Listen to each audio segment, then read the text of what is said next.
ఎప్పుడైనా ఎక్కడైనా మీ చేతిలోనే వార్తా ప్రపంచం. మీ మొబైల్లో, మీ కంప్యూటర్లో, మీ టీవీలో. సాక్షి టీవీ డిజిటల్ ప్రసారాల కోసం లాగిన్ అవ్వండి www.youtube.com/సాక్షి TV. Subscribe Sakshi TV YouTube channel. Yash Raj Films ఒక ప్రయోగం చేసింది. నార్త్ నుంచి హృతిక్ ను, సౌత్ నుంచి విలన్ ను ఎంపిక చేసింది. ఈ కాంబినేషన్ బాక్స్ ఆఫీస్ దగ్గర వండర్స్ క్రియేట్ చేస్తుంది అనుకుంది. అయితే ఏం జరిగింది? ఈ ఫార్ములాతో యష్ రాజ్ ఎంత కొల్లగొట్టింది అనేది మరికొద్ది రోజుల్లో క్లారిటీ రానుంది. కానీ ఈ లోపు మాత్రం ఇలాంటి ఫార్ములాను మరో సీక్వెల్ కి వాడాలి అనుకుంటోంది.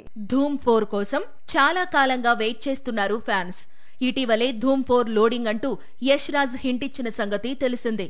వచ్చే ఏడాది సెట్స్ పైకి వెళ్లే ఈ చిత్రాన్ని వార్ 2 దర్శకుడు అయాన్ ముఖర్జీ తెరకెక్కించే అవకాశాలు ఉన్నాయి. వార్ 2 తరువాత ధూమ్ 4 లో విలన్ రోల్ కోసం Yash Raj films south hero వైపు చూస్తోంది. ముఖ్యంగా టాలీవుడ్ నుంచి సూపర్ స్టార్ ఉండాలి అనుకుంటోంది.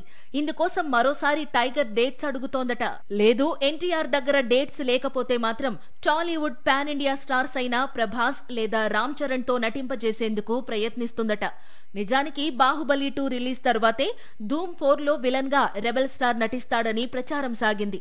కానీ ఎందుకోగాని ఇది రూమర్స్ కు మాత్రమే పరిమితమైంది. అయితే వార్ 2 ఫైనల్ రిజల్ట్ చూసిన తరువాతే తెలుగు హీరోలు ధూమ్ 4 కు డేట్స్ ఇచ్చే అవకాశాలు ఉన్నాయి. పైగా టాలీవుడ్ పాన్ ఇండియా స్టార్స్ అందరూ కూడా చేతి నిండా ప్రాజెక్టులతో బిజీగా ఉన్నారు. ఈ టైంలో ధూమ్ 4 లో విలని అంటే వారి నుంచి పాజిటివ్ రెస్పాన్స్ డౌటే అంటోంది తెలుగు ఫిల్మ్ ఇండస్ట్రీ.